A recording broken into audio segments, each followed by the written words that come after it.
자, 한번 읽어봅시다.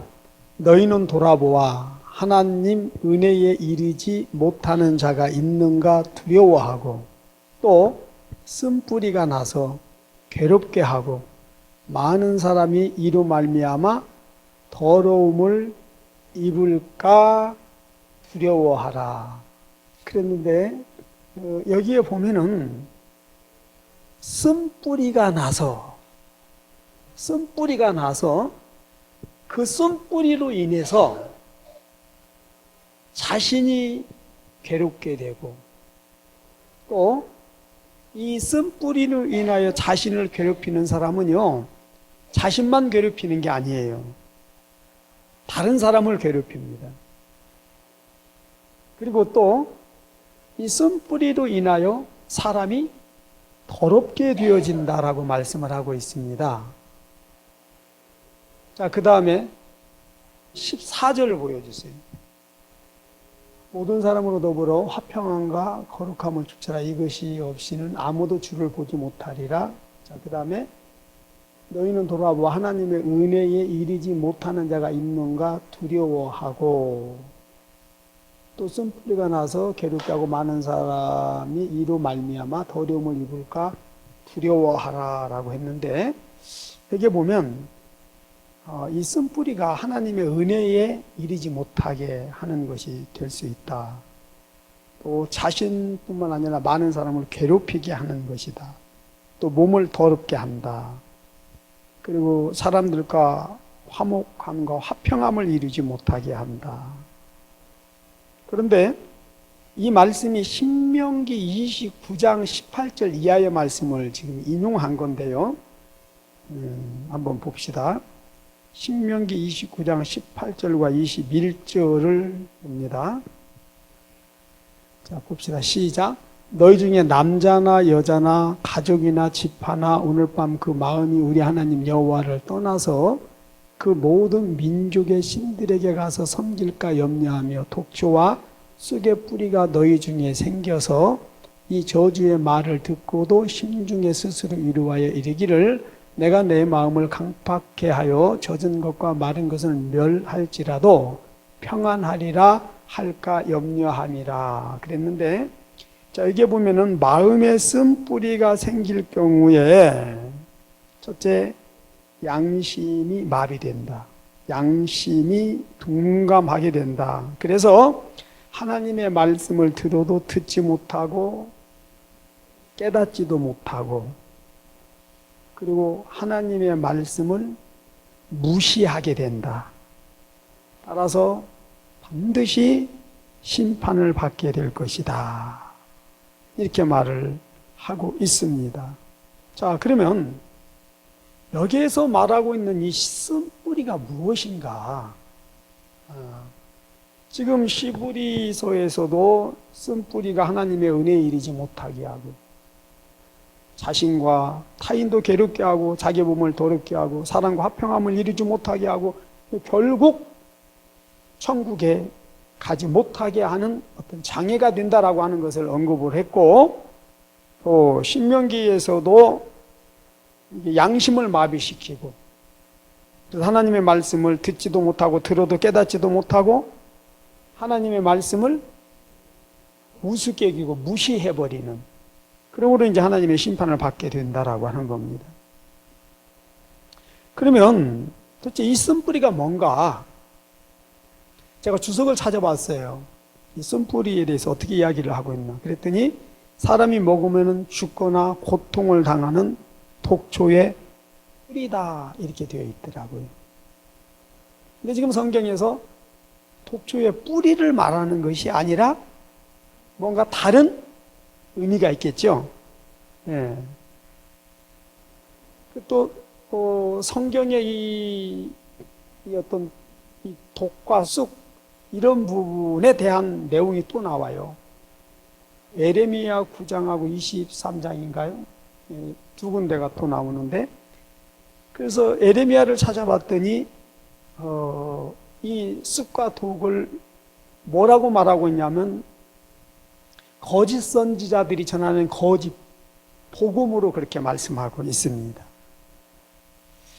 한마디로 이 독초의 뿌리라고 하는 것은 사람의 마음을 완악하고 강박하게 해서 하나님을 거부하게 하고 하나님을 떠나서 우상을 숭배하게 하는 어떠한 것이다. 이렇게 정의를 내릴 수가 있습니다. 자, 그러면 실제적으로 오늘날 예수를 믿지만 하나님을 사랑하지도 못하고 하나님을 경외하지도 못하고 하나님을 두려워하지도 않고 하나님을 우습게 여기는 목사들이 많습니까? 적습니까?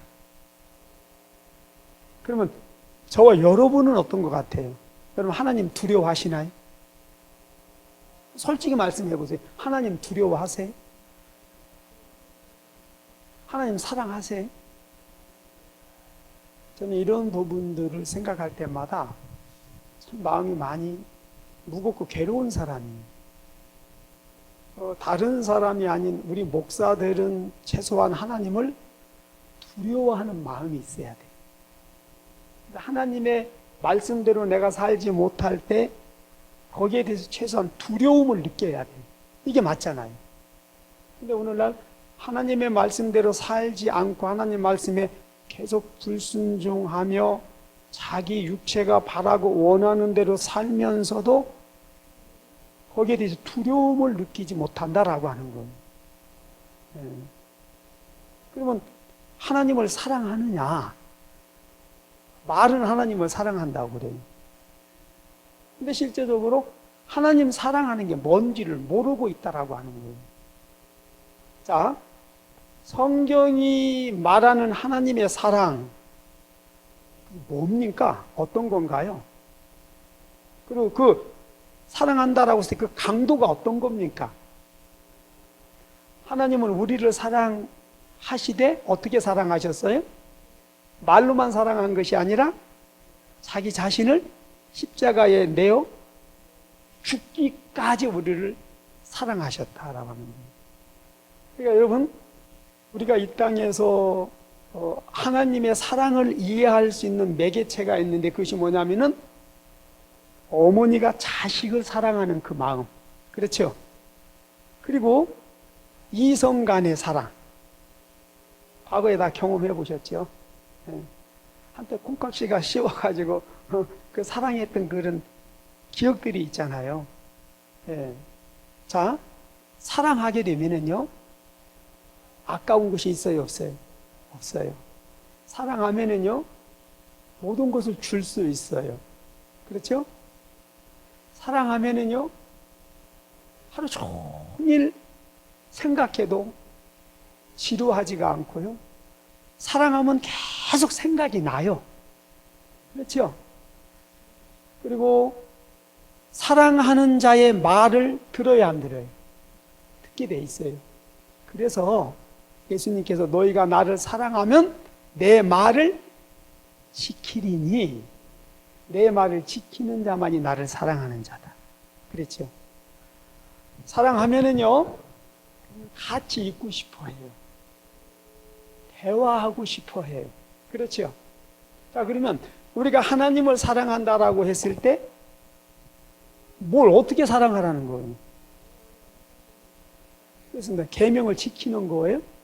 기도하는 거예요. 하나님 말씀에 순종하는 거예요. 그리고 하나님을 늘 생각하는 거예요. 그래서 내 생각대로 사는 것이 아니라 하나님을 생각하며 하나님이 원하시는 것을 위해서 살아가게 돼 있어요.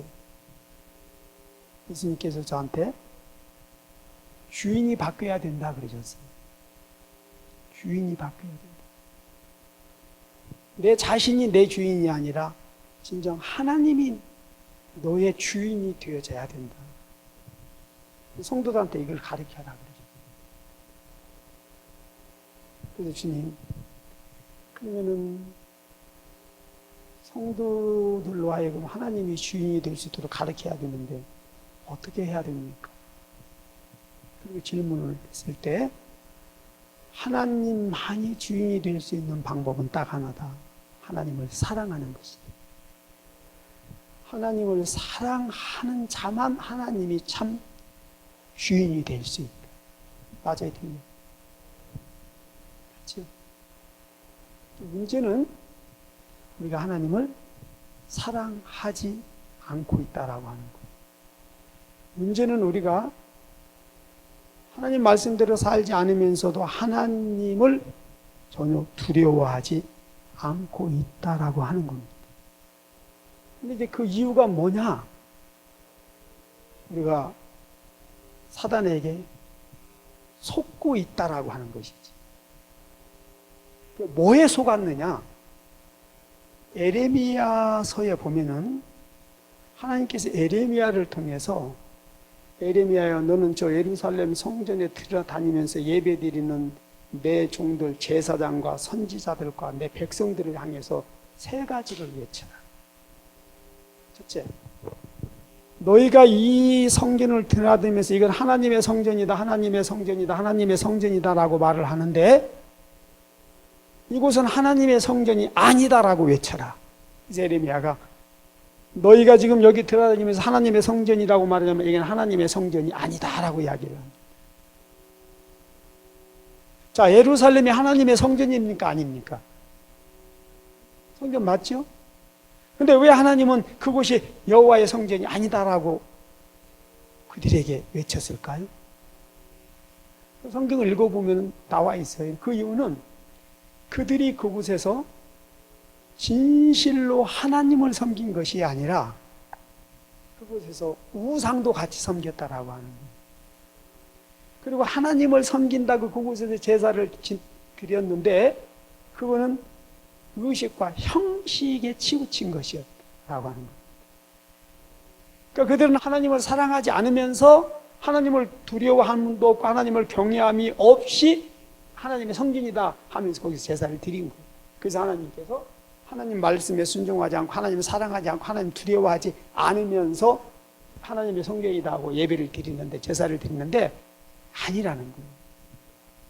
또 하나 너희가 이곳을 드나들면서 우리에게 평안이다 평안이다 평안이다 하나님 우리를 지켜주고 보호하시고 그러므로 우리에게는 전쟁이 없다 우리에게는 평안이 있다라고 이야기를 하는데 아니다 그거 거짓말이다 그 말을 믿지 말아라 그랬어요.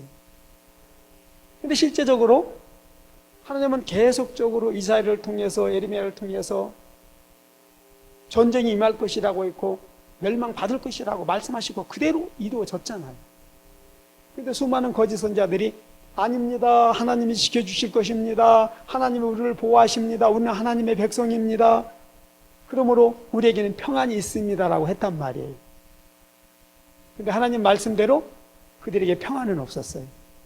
그들에게 전쟁으로 인한 심판이 임했고 대부분 죽임을 당했고 살아있는 자는 바벨론 포로로 가서 종살이를 하게 되었어요.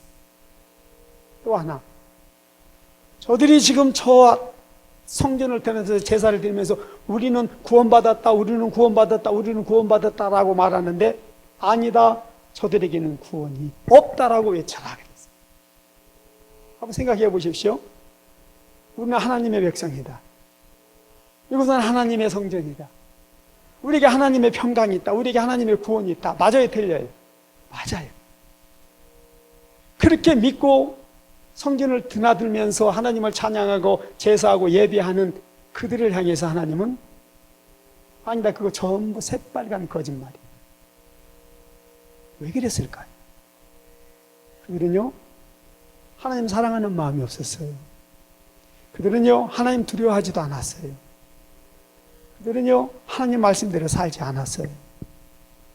그렇기 때문에 그들의 주장은 거짓이었고, 그들의 가르친 말은 거짓이었고, 실제적으로 그들에게 구원은 없었어요.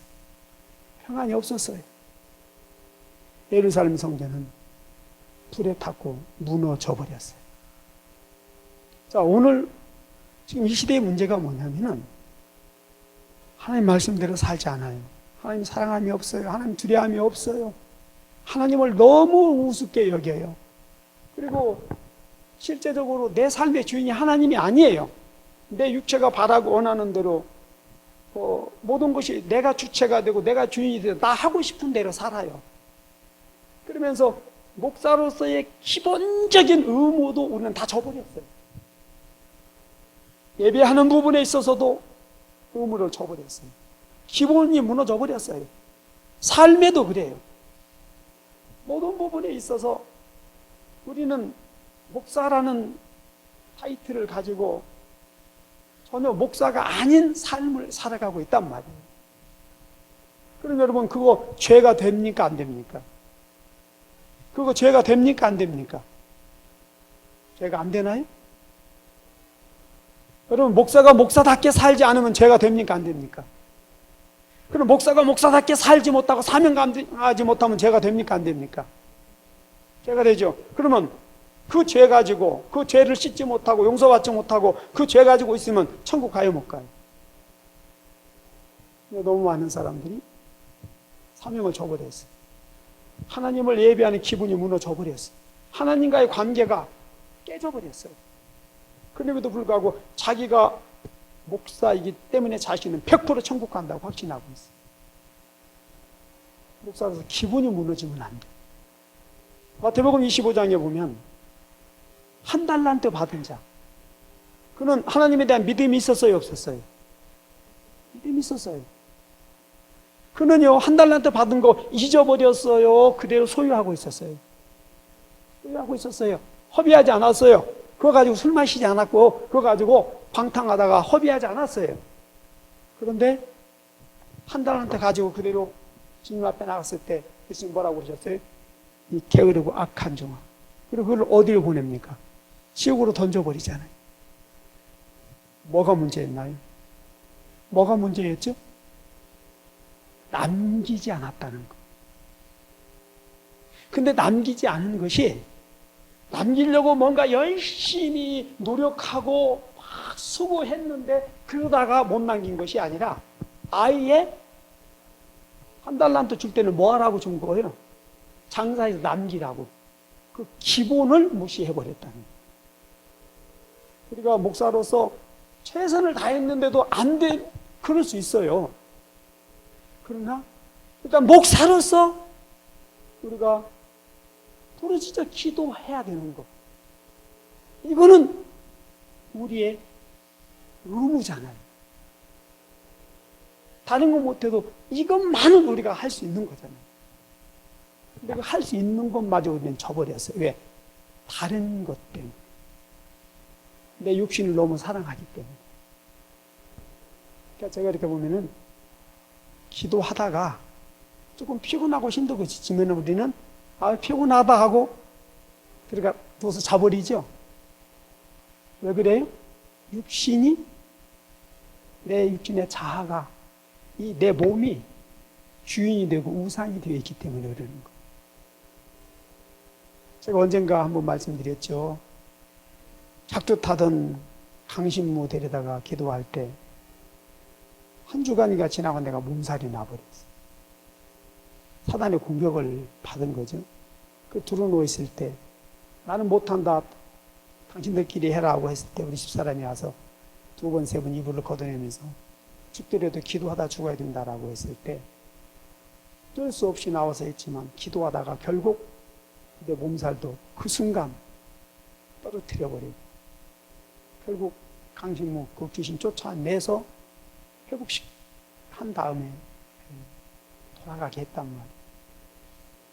근데 언젠가 상담 치유사역을 하기로 돼 있는데 우리 집사람이 몸살이 왔어요.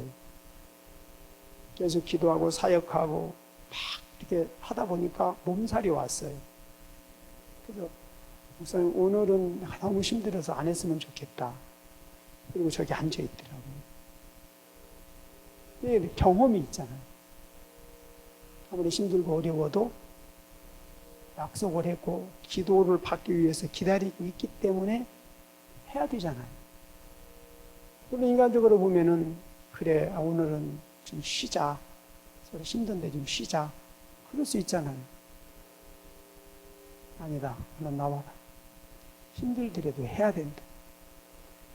그래서 성령님은 지금 사역을 하기 위해서 먼저 준비하고 계시단 말이에요. 근데 우리가 피곤하고 힘들다고 성령님께 여쭤보지도 않고 성령님께 확인 사인도 받지 않고 나 힘들어 오늘 못해요. 오늘 나 쉴게요. 그리고 안 해버린단 말이에요. 지금 한 예를 들어서 말씀을 드리지만 매사에 우리가 그렇게 하고 있는 부분들이 너무너무 많다. 자기 감정에 따라서, 자기 컨디션에 따라서. 바쁜 일이 있으면은 그 바쁜 일 때문에. 근데 여러분, 제가 좀 다시 생각합니다. 도대체 가장 아름다운 것이 무엇일까? 가장 예쁘고 고운 것이 무엇일까? 우리에게 있어서 가장 소중한 것이 무엇일까? 우리에게 있어서 가장 보람된 일이 무엇일까? 그리고 무엇이라고 생각을 하세요? 성경은 말합니다. 하나님의 말씀대로 사는 것 외에 아름답고 예쁘고 귀하고 존귀하고 보람되고 가치 있는 것은 없다. 자, 우리가 목사로서 정말 무엇이 가장 가치 있고 보람된 일이고 무엇이 가장 소중한 일인가? 우리가 남은 삶을 무엇을 위해서 어떻게 살아야 할 것인가에 대하여 우리가 한 번씩 고민을 해봐야 되지 않겠는가? 자, 지금 지난 3일을 살았습니다. 지금 우리가 6월 달도 일주일을 넘게 살았습니다.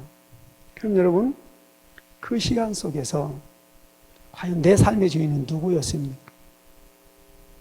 나는 과연 누구를 위하여 무엇을 하며 살았습니까? 만약에 오늘 주님이 나를 부르셔서 내가 주님 앞에 섰다라고 한다면 주님은 나의 지난날 삶에 대해서 어떤 평가를 할 것이라고 생각을 하십니까? 근데 문제는 한 번 구원은 영원한 구원입니다.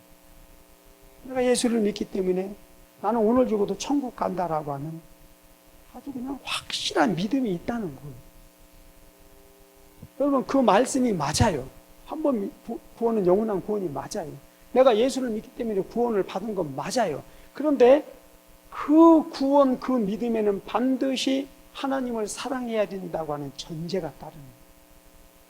하나님의 말씀대로 순종해야 된다고 하는 피의 언약이 있단 말이에요. 심판이 뭐냐면은 하나님과 맺은 피의 언약을 지키지 않기 때문에 거기에 대한 심판이 있는 거예요. 여러분은 어떻게 믿고 어떻게 생각하고 사는지는 모르겠습니다만은 나는 사도 바울이 내가 다른 사람에게 복음을 전하고 내가 멸망받을까 두렵다. 그래서 나는 날마다 죽고 날마다 내 자신을 쳐서 복종시킨다. 나는 그 말씀을 늘 생각을 해봅니다.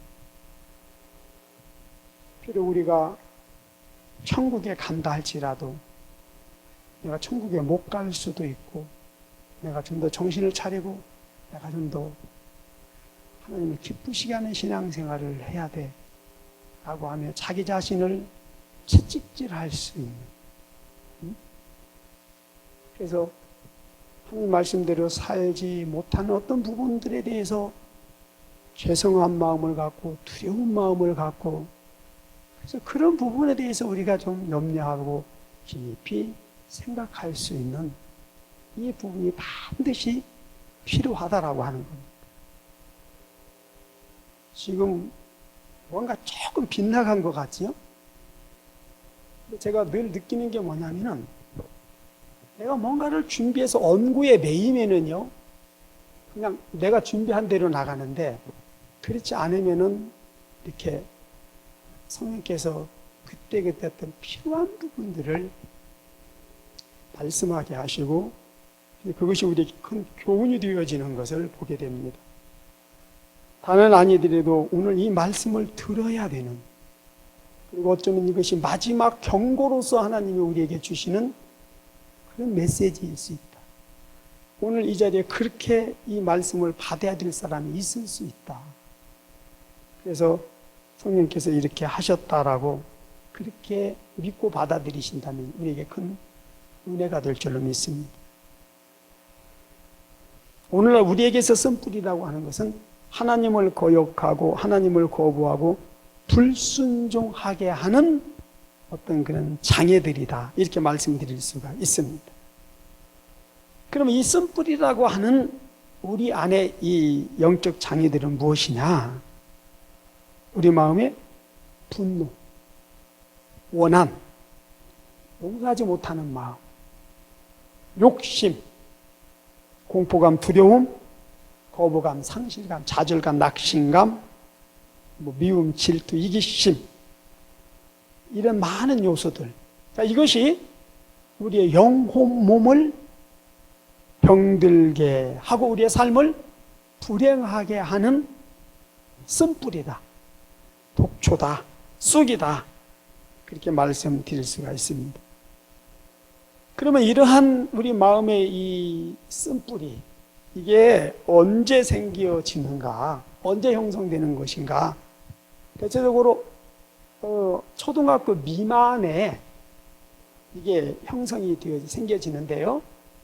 어떤 경우냐면은 마땅히 부모의 사랑과 관심을 받고 칭찬을 받고 보살핌을 받아야 되는 그 나이에 부모들의 사랑을 받지 못하고 무관심 속에서 특별히 칭찬이 아닌 비난, 특별히 또 문제가 되는 것은 억압받는 거. 억압받는 거. 그 에베소서 6장에 보면은 아비들아 너희 자녀들을 노엽게 하지 말라 그랬죠. 노엽게 한다고 하는 것은 억압하지 말라 그 말이에요. 억압하는 것을 말하는 거예요. 이 억압하는 부분에 대해서 좀 한번 생각을 해봅시다. 어린 아이의 기준과 우리 기준은 같아요, 달라요? 생각이 같아요, 달라요? 다르죠? 그러면 우리 부모들의 경우에 이제 어머니라고 했을 때 자녀들을 양육하는 과정 속에서 자기의 기준을 세워놓고 자기의 기준대로 아이를 이끌어갑니까? 아니면 자기 기준을 내려놓고 아이의 기준에 맞추어서 따라갑니까? 내 기준을 딱 세워놓고 아이를 이끌어가죠. 그러면 그때에 아이는 그걸 이해를 할까요? 못할까요? 이해를 못합니다. 그래서 아이가 그걸 거부하게 되겠죠. 그럼 어때요? 우리는 거부한다고 막 야단을 치고 또는 매를 때리고, 근데 이제 그 정도가 아니라 또 그 술 마시는 아버지, 또 아까처럼 그 여자 그 아주머니처럼 막 그런 막 분노를 폭발하고, 특별히 이 말이 극단적인 언어의 폭력, 언어의 폭력이 있어요. 그리고 말을 막 극단적으로 상대의 마음을 막 휘벼파는 그런 말하는, 자, 그러한 부모들과의 관계 속에서 성장하는 아이들은요, 그게 다 억압이 되는 거예요. 인정할 수 없는 거예요.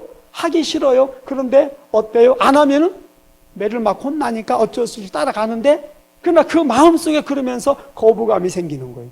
분노감이 생기는 거예요. 근데 이제 그 아이들이 그래, 내가 지금 힘이 없는데 내가 크면 두고 보자, 그런 마음 가져야 안 가져요? 같죠? 근데 이제 그것이 아이들이 성장했을 때 뭘로 나타납니까? 언어 폭력으로 나타나요. 그래서요, 부모가 무슨 말 하면은 막 분을 폭발을 하면서 막 욕을 하면서 대대. 심지어 폭력을 행하는 경우가 얼마나 많습니까? 그리고 부모를 완전 개무시해버리고, 부모를 부모로 인정을 안 해요. 근데 이제 문제는 이 아이들이 이렇게 어렸을 때 마땅히 사랑과 칭찬과 관심을 받고 이렇게 성장해야 되는 아이들이 그러지 못하고 무관심 속에서, 어떤 소외감 속에서, 그런 거부감 속에서 막 억압을 당하면서 막 분노 속에서 성장하게 되면은요, 그 아이들은 반드시 그게 성격 장애로 나타납니다. 이게 성격 장애가 됩니다. 그리고 이 성격 장애가 시간이 흐르면서요, 인격 장애로 나타납니다. 그러면은요, 이런 아이들이 소위 그 사이코패스, 반사회적인 인간. 그러니까 이거는 그냥 단순히 반사회적인 인간이라고 이야기하기보다는 이건 그냥 동물도 아니고 괴물과 같은 존재다. 이렇게 표현할 수 있어요. 여러분, 그 경기대인가요? 범죄심리학 교수 이수영 씨인가? 이 박사, 이수영 박사. 그 다음에 또 뭐 경찰청 그 프로파일러.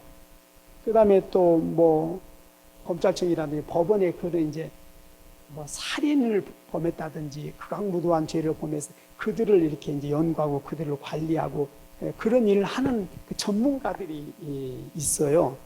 근데 그들이 모여서 하는 이야기를 들어보니까 뭐라고 그러냐면 지금 이 시대, 이 사회는 인간이 아닌 범죄자를, 특별히 괴물과 같은 아이들을 만들어내는 사회가 됐다, 이렇게 이야기를 해요. 저도 며칠 전에 봤어요. 그런데 제가 2주 전인가 이 부분에 설교를 했는데 제가 그랬어요. 지금 이 사회, 학교, 가정, 교회가 성격장애자, 인격 파탄자 아이들을, 사람들을 양성해내고 있다. 짐승과 같은, 아니 짐승보다도 더 무서운 괴물과 같은 인간들을 지금 이 사회가, 교회가, 가정이, 교육기관에서 그런 인간들을 지금 양성해내고 있다라고 하는 부분을 성령께서 이야기를 하게 하셨어요. 지금 여러분, 우리 사회에 지금 그런 어떤 역기능적인 많은 사건들, 그런 사람들의 행동들 한번 보세요. 여러분, 길거리 그 차 타고 가다가 좀 끼어들 수 있고 조금 감정 상하는 일이 있을 수 있어요. 그렇다고 해가지고 차를 내려놓고 손도끼를 들고 가서 도대체 어떻게 하겠다는 거예요? 응? 교통경찰관이 단속을 하면서 차를 세우면 서야 되는데 교통경찰관을 매달고 몇 킬로씩 가는 거예요. 그 사람 죽든 말든 상관이 없다는 거예요. 여러분, 이게 인간입니까? 괴물 인간이지. 근데 이제 문제는 시간이 흐르면 흐를수록 그런 사람들이 가면 갈수록 더 많이 양산되게 돼 있다. 지금 우리의 교육 자체가 그래요. 지금 우리의 교육이 빠져버렸어요. 여러분, 사람은 그냥 낳아서 먹이고 입힌다고 사람이 되는 게 아니에요. 사람은 낳아서 교육을 하지 않고 그냥 먹이고 입으면은 짐승이 되거나 괴물 같은 그런 인간이 될 수밖에 없는 거예요. 사람은 교육을 시켜야 돼. 근데 문제는 뭐냐면 교회에서도 이 교육이 안 되고, 가정에서도 이 교육이 안 되고, 학교에서도 이 교육이 안 되고 있다는 거예요. 그래서 이제 후에 이 부분은 다시 말씀을 드리게 될지 모르겠습니다만은, 아무튼 지금 이 사회가 굉장히 심각한 지금 상황에 직면해 있다라고 하는 거예요. 자, 여기에서 먼저 여러분, 우리가 꼭 기억해야 될 것이 하나가 있습니다. 뭐냐면은 우리 가정의 자녀들이나 아니면 우리 그 주위의 청소년들 중에 이 쓴뿌리로 인해서 성격 장애 아니면은 그 인격 파탄이라고 하는 어떤 이런 장애를 입은 자들이 있어요. 근데 그들과의 관계 속에서 여러분, 절대로 그들을요 꾸짖거나 책망하거나 그들의 잘못을 비난하지 말라는 겁니다. 또 그들의 어떤 옳고 그름을 가지고 그들을 절대 욱박지르지 마라, 억압하지 말라라고 하는 겁니다. 왜냐하면 지금 그들이 그렇게 삐뚤어지고 잘못된 것은 그동안 부모로부터 아니면 주위의 많은 사람들로부터 비난을 받고 억압을 당했기 때문에 지금 그 상처로 인한 쓴뿌리가 이 분노로, 그리고 성격장애로, 인격장애로 지금 형성된 거예요. 그래서 그들의 언행이 삐뚤어지고 폭력적이고 그래서 반사회적인 인간이 되어서 우리 앞에 지금 나타나 있는 거예요. 그런데 그 부분에 대해서 우리가 또 옳고 그름의 기준을 가지고 그들을 비난하고 책망하고 그들을 야단치면서 억압하고자 할 때 그들이 그 말을 받아들이겠냔 말이에요. 더 강한 반발과 더 강력한 분노가 폭발되어져서 결국 무슨 짓을 하게 될지 모르는 거예요. 실제적으로 요즘은 존속살인이 많이 늘어나고 있잖아요. 그 이유가 뭐예요? 그 부모들에 대한 분노가. 그리고 청소년들이 나쁜 행동했을 때 지나가던 사람들이 할아버지나 어른들이 야단치고 그러면은 달라들어서 때려서 죽인 그런 사건들이 종종 지금 언론에 뉴스에 지금 계속 나오고 있잖아요. 인격장애, 성격 장애로 인한 결과들이거든요. 중요한 거, 상처로 인한 쓴뿌리로 인해서 인격장애가 됐다. 성격장애가 됐다. 그래서 지금 문제가 되고 있다.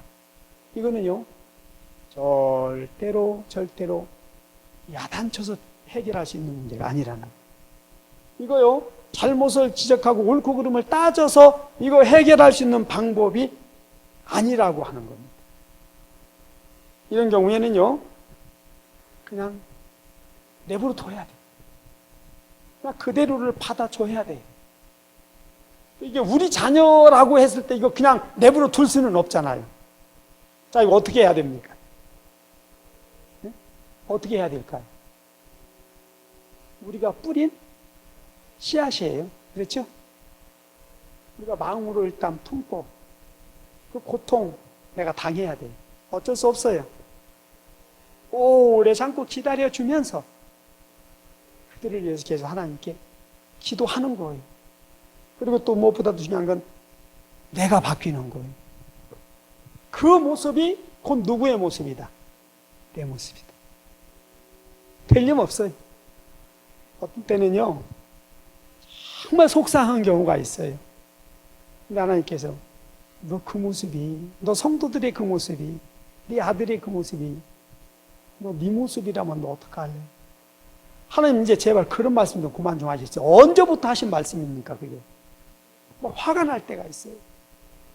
그런데 그게 사실이, 이게 더 화가 나는 거예요. 다만 우리가 보지 못할 뿐이에요. 깨닫지 못할 뿐이에요. 내가 먼저 바뀌어져야 돼. 그러면은요, 하나님이 하세요. 예. 자, 여기서 또 하나 문제. 지금 우리 자녀나 청소년들의 지금 이 문제뿐만 아니라, 문제는 목사인 저와 여러분도 똑같다는 거예요.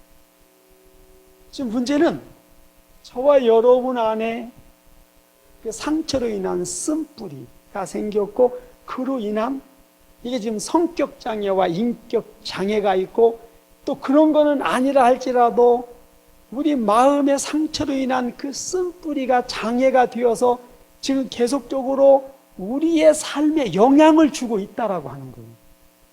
우리의 생각에 영향을 주고 있다라고 하는 거예요. 우리의 행동에 영향을 주고 있다라고 하는 거예요. 그런데 더 중요한 사실은 이것을 우리가 인지하지 못하고 있다는 거예요. 또 인지를 했다 할지라도 이걸 해결할 수 있는 방법이 없는 거예요. 우리 자녀들, 청소년들의 문제도 그래요. 이 가정이, 우리 부모가, 이 사회가, 이 교육기관이, 교회가 사람다운 참 사람을 양산해내는 게 아니고 짐승과 같은 인간, 괴물과 같은 인간들, 인격장애, 성격장애자들을 양산해내면서도 이것을 해결할 수 있는 방법이 없다는 거예요. 이걸 어떻게 치유하고 해결할 수 있는 그런 기관이 없다는 거예요. 이게 심각한 문제예요. 그러니까 가면 갈수록 상황은 점점 더 악화되어지는 거예요. 자, 여러분, 얼마 전에 여기 동사무소에 가면 수요일날, 금요일날 EM을 나눠줘요. 그럼 이제 가면은 사람들이 쭉 줄을 서서 이제 EM을 받는데, 어떤 할아버지 한 분이 이렇게 이제 병을 쭉 놓고 사람들이 줄을 서 있는데, 살며시 오더니 중간에 이렇게 하고 자기가 놓더라고. 그러니까 앞에 있는 사람은 괜찮은데 뒤에 있는 사람은, 아니 왜 남의 앞에다 놓냐, 내가 당신보다 먼저 와서 지금 줄 서서 기다리고 있는 거 안 보이느냐, 왜 앞에 놨냐. 맞아요, 틀려요? 이게 할 행동이에요, 못할 행동이에요? 못할 행동이죠. 그런데 이분이 하는 말이, 나 농사지러 가야 되는데 지금 바빠서 그렇다고. 근데 그것도, 미안하다, 내가 지금 너무 급해서 지금 빨리 가지고 지금 주고 밭에 가야 되는데 미안하다, 이렇게 말하는 게 아니고, 나 지금 밭에 가야 돼, 나 지금 급한 사람이라고 그랬다고. 그러니까 소리를 막 그러면서 꽥꽥 지르면서 손가락질을 하면서, 그러니까 그 말한 사람은 가만히 있는데 주위의 사람들이, 아니 그거야 당신 문제고, 안 바쁜 사람이 누가 있어, 다 바빠, 왜 새치기 하면서 큰 소리 치고 지랄이야, 이렇게 되는 거예요. 그럼 거기서 멈춰야 되잖아요. 근데 우리나라 분위기는 소리 큰 놈이 이긴다. 내가 그걸 보면서, 문제는 뭐냐면 그거 성격 장애고 인격 장애예요. 그렇죠? 그러면은 그 자녀들은 어떨까를 생각을 해봤어요. 그 자녀들은 어떨 것 같습니까, 여러분? 똑같을까요? 더 할까요? 여러분, 좋은 거는 좋은 거대로 대가 이렇게 지나면서, 시간이 지나면서 더 극대화되어져요. 근데 나쁜 것은 나쁜 것대로 더 극대화되어져요. 그러니까 그런 성격의 부모 밑에서 자라난 아이들은 반드시 인격장애, 성격장애가 있어요. 그러면 그게요, 다음 세대에 넘어가면요 훨씬 더 심해집니다. 심각해집니다. 지금 우리가 이거 생각해야 돼요. 여러분 보세요.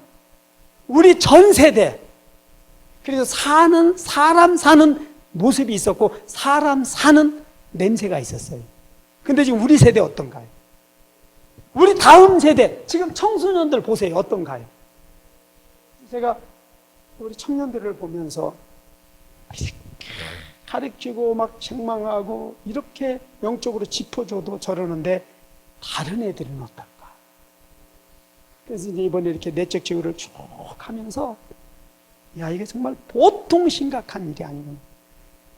드러난 것은 빙산의 일각이고, 그들의 그 내면 속에 골마 터지고 그 안에 울분과 분노, 원한과, 그래서 지금은 뭐 하고 싶어도 지금 어떤 물리적인 환경에 짓눌려 있어요.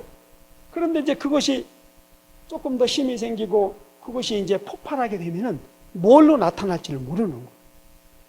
그래서 지금 나타나는 사회적인 병폐들이 얼마나 많습니다. 그럼 다시 말씀드리지만, 이게 자녀들, 청소년들의 문제만이 아니라 가장 심각한 것은 부모들의 문제요. 특별히 교회 목사들의 문제요. 그러니까 목사들도 하나도 처리가 안 됐어요. 이게 심각한 거예요. 나는요, 내 자신의 많은 것이 처리된 줄 알았어요. 그런데요, 여전히 그 뿌리가 있고요, 내가 조금만 기도하지 않고 조금만 내 자신을 경계하지 않으면 순간적으로 그게 치고 올라오더라고요.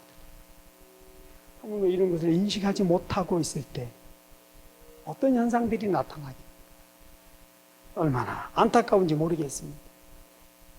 그래서 정말 시간을 내서라도 이제 그 목회자들 자녀들을 좀 모아놓고 이런 부분들을 깊이 좀 다루면서 내적 치유를 한번 해줘야만이, 일단 그렇게 한번 해주고 나면 수월하고 자신을 볼 수가 있고 하기 때문에 이런 사역을 한번 해야 되겠다. 지금 우리 집사람하고 의논은 지금 하고 있습니다.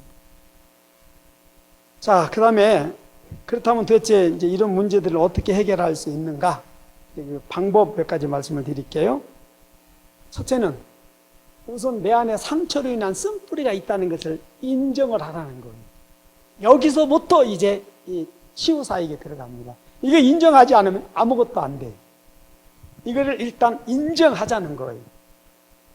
그 다음에 두 번째. 여러분, 지금 그 상처를 치유하고 쓴뿌리를 제거하는 사역하는 분들 계시죠. 박사님이라든지 그 외에 또 몇몇 분들 계시죠. 그분들이 말하는 이 상처와 쓴뿌리를 해결하는 방법에 대해서 보면은 이 쓴뿌리와 상처를 어떻게 해야 된다고 설명을 하나요, 그분들은? 그러니까 그 안에 있는 분노를 폭발시켜라, 드러내라. 그래서 이것을 일단 표현해라. 안에 쌓아놓지 마라. 이제 그렇게 이야기를 하고 또요.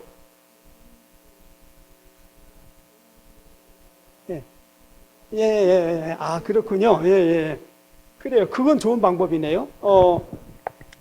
그동안에 이제 제가 들었던 이야기는 상처는 뭐 해야 된다? 끊어내야 된다. 잘라내야 된다.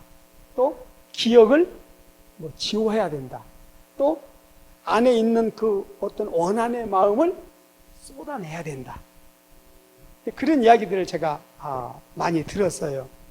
근데 어느 날 성령께서 이 상처와 쓴뿌리를 제거하는 방법은 그 사람의 과거와 화해하는 것이다 그러시더라고요.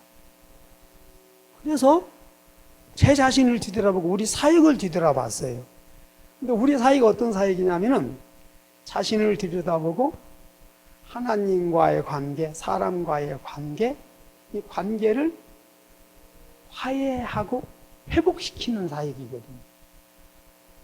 그걸 통해서 저도 치유된 부분이 많거든요. 근데 저는 한 번도 상처와 이 쓴뿌리를 해결하는 이 부분에 대해서 과거와 화해하는 것이다라고 하는 단어를 생각을 못했어요. 근데 성령께서 상처와 쓴뿌리는 철저하게 자기 자신과의 그 과거와 화해하는 것이다라고 하는 말씀을 주셔서 그래서 이게 지금 나는 정리를 한 건데 그러고 보니까 그게 맞아. 성경의 예를 하나 말씀을 드리고 실제적으로 제가 우리 지금 성도들 사역하면서 경험되고 실제적으로 들렸던 것을 하나 말씀을 드릴게요. 자, 베드로가 예수님을 부인하고 떠났어요. 근데 예수님께서 갈릴리 해변에 먼저 가셔서 베드로를 기다리시는데 거기에 뭐를 피웠어요? 모닥불을 펴놓고 거기서 베드로를 기다리시는. 그러면 왜 예수님은 거기 모닥불을 펴놓고 거기서 기다리셨을까? 베드로가 예수님을 부인하고 예수님 모른다고 떠났을 그때에 그 가야바 뜰에 그때 상황이 추워서 모닥불을 펴놓고 거기에 쭈그리고 앉아서 불을 쬐고 있는데 한 계집아이가 모닥불에 비춰진 그 얼굴을 저 사람도 예수의 제자다 그랬을 때 아니다라고 부인하고 떠났거든. 그런데 여러분 베드로는 그리고 나서 스스로 자기 자신에 대한 상처를 받았어. 그리고요 그것으로 인해서 베드로는 사실 살았다나 죽은 자예요. 소망이 없는 자가 되었어요. 그리고 그것이 쓴뿌리가 돼서 그는 하루하루를 의미 없이 살아가는 거예요. 근데 예수님께서 다시 그를 만나시는데 모닥불을 펴놓고 그때의 그 상황을 그대로 연출을 하시면서 베드로를 거기서 만나주셨는데 이건 뭘 의미하느냐? 과거와 화해하는 사건이었다. 저는 그렇게 이거를 이해를 하고 정리를 했습니다. 자, 모세가 애굽에서 자기 백성을 돌아보고자 했을 때 그는 살인을 하고 그것으로 인해서 광야로 쫓겨 나가게 되고 광야에서 40년간 이름도 없이 비참한 목동의 생활을 하잖아요. 그런데 40년 후에 그가 알게 된 것은 누가 그렇게 만들었다. 누가 그렇게 했다. 하나님이 그렇게 했다. 자기는 하나님의 백성들을 돌아보려고 하다가 자기가 그렇게 된 거예요. 그럼 거기에 대한 상처, 쓴뿌리가 있을까요? 없을까요? 있겠죠? 예. 없다면 말이 안 되지. 그런데 하나님께서 그러한 모세에게 다시 나타나셨어요. 모세야, 너 애굽에 들어가서 내 백성들을 구해내라. 이게 내 뜻이다. 이를 위해서 내가 너를 준비시켰다. 그랬을 때 모세의 마음은, 모세의 감정은 어떤 것이었을까요? 하나님, 내가 40년 전에 그걸 생각 났겠어요? 안 났겠어요? 아니, 힘있고 내가 뭔가를 하려고 했을 때 하나님은 나를 살인자 만들고, 그래서 나를 40년 동안 가둬서 이렇게 죽은 자처럼 살게 하시고, 이제 와서 또 애굽에 들어가라고. 못 들어갑니다. 그래서 거기에서 만나서 그가 사명을 다시 받죠. 그리고 손을 넣었다 꺼내라, 지팡이를 던져라. 여러분, 그게 모세의 그 과거의 그 쓴뿌리와 화해하는, 그 과거와 화해, 그래서 그 쓴뿌리 상처를 치유하는 하나의 어떤 현장이었다. 그렇게 정리가 되어지더라. 여러분, 그렇게 생각이 안 되면 그냥 안 되는 대로 여러분 나름대로 생각을 하세요. 과거와 화해다라고 하는 부분에 대해서 보니까 그래요. 야곱도 하나님이요, 다시 에서와 화해하게 하시고, 하나님과 화해하게 하시고, 그리고 요셉도 다시 화해하게 하시고. 그래서 우리 안에 쓴뿌리는 화해다. 근데 이 화해를 하는 데 있어도 중요한 요소가 뭐냐면은, 첫째가 용서라는 거예요. 그래서 내가 우리 청년들에게 그랬어요. 우리 청년들이요, 너무너무 상처가 많은 거예요. 그것도 다른 사람이 아니야. 부모들로 인해서 너무너무 상처가 많은 거예요. 그래서 용서하라 했더니 용서가 안 된다는 거예요. 근데 용서는 부모를 위해서가 아니라 내 자신을 위해서라. 용서 없이는요, 화해가 안 됩니다. 근데 이 용서를 시키는 게 그렇게 힘이 드는 거예요. 그래서 어떤 경우에는 지금 2번을 사익을 못하고 다시 돌려보내고, 다시 회개하고, 주일날 다시 하자. 그래서 지금 또 보내고 그랬어요. 자, 그 다음에 기도입니다. 내적 치유의 그 원인을 알고 이렇게 이제 화해하고, 그러면서 세 번째 중요한 요소는 기도입니다. 기도 아니면은요, 이거 치유 방법이 없습니다. 근데 이런 거 하나도 몰라도요, 기도 열심히 하고 기도 깊이 한 사람들은요, 내적 치유가 많이 돼 있어요. 그래서 기도가 중요하다. 그 다음에 특별히 성령께서 그러셔요. 이 내적 치유를 이렇게 지금 우리 성도도 다 하고 있는데, 이 했을 때 100일이 참으로 중요하다. 왜냐하면은 마치 이거는 영적인 수술한 것과 같아서, 이제 자기가 이걸 인식하고 자기 의지를 위해서 기도하면서 자기 자신을 관리를 하면서 새로운 좋은 습관이 생기고 진리적인 습관이 생기는 3개월이 굉장히 중요하다. 그래서 계속 기도하며 나갈 때 이제 마음이 녹아지고 풀어지고, 하나님의 음성도 들리게 되고, 하나님 사랑하는 마음도 회복이 되어지고, 그래서 이제 진리적인 습관이 딱 생겨서 정상적으로 될 때까지가 3개월이 걸린다.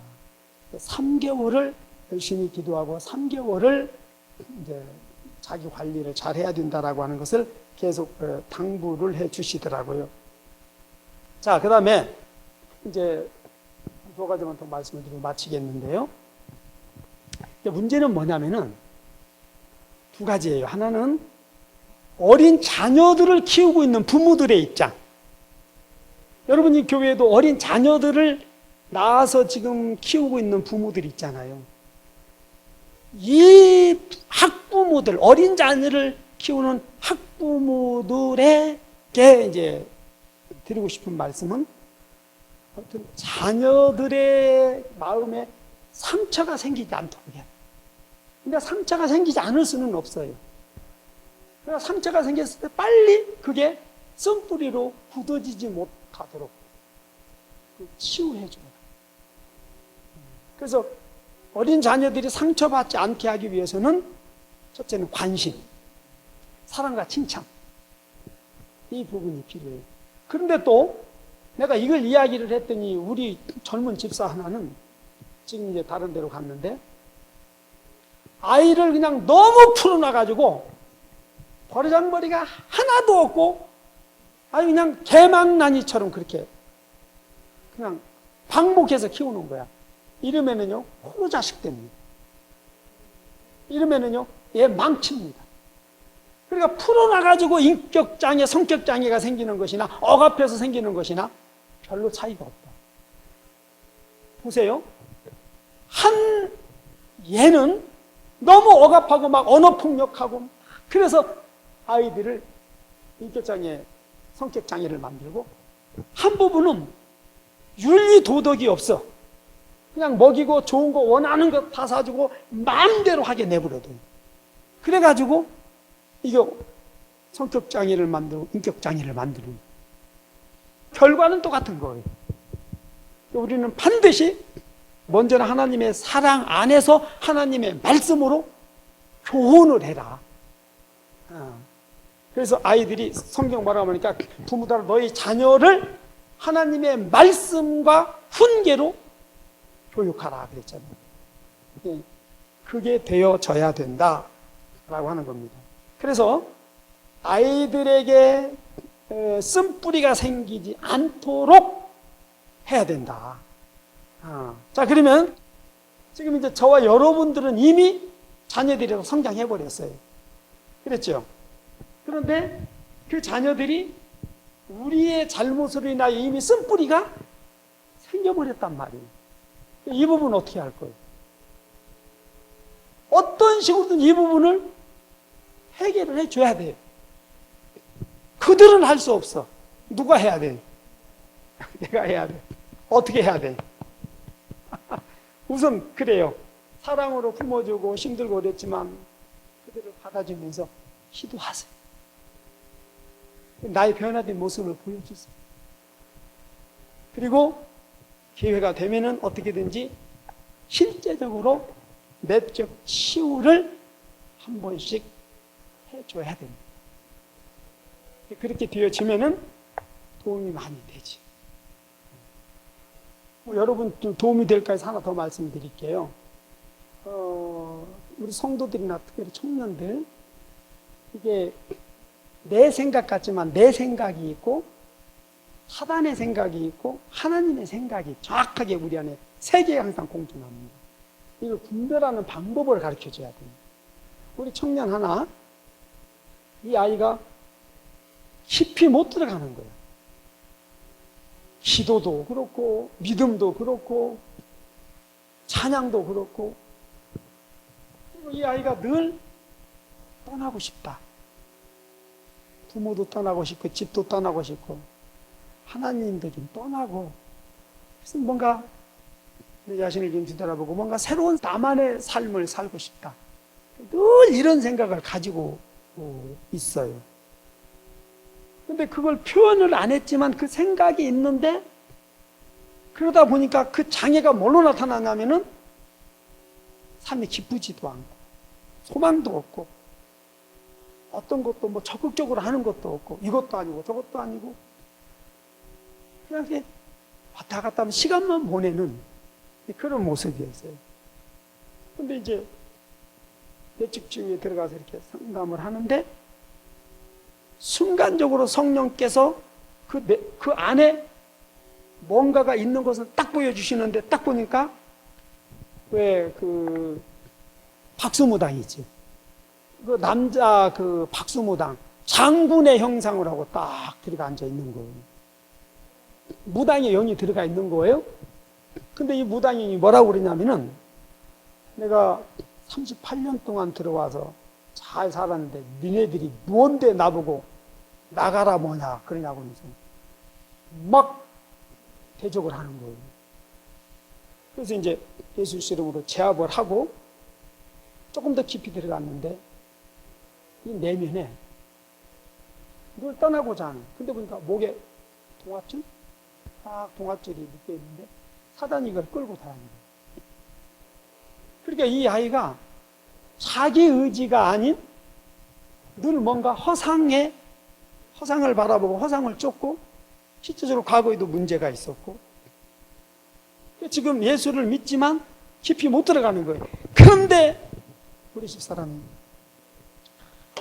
부모의 기도가 이렇게 중요한 줄 몰랐다 해서 왜 그러냐고 그랬더니 그 권사님이 매일같이 자녀들을 위해서 기도하는데 사단은 그 아이를 줄을 위해서 계속 끌고 다니는데 오래전부터 떠나야 된다 그러면서도 안 떠났는데 이 귀신이 아니 이는 내 신부로서 내가 내년 보면은 혼인을 하려고 그랬는데 네 가진 것들이 뭔데 뭐 놓아라 마라 나가라 뭐 그러냐고 막 그러는 거예요.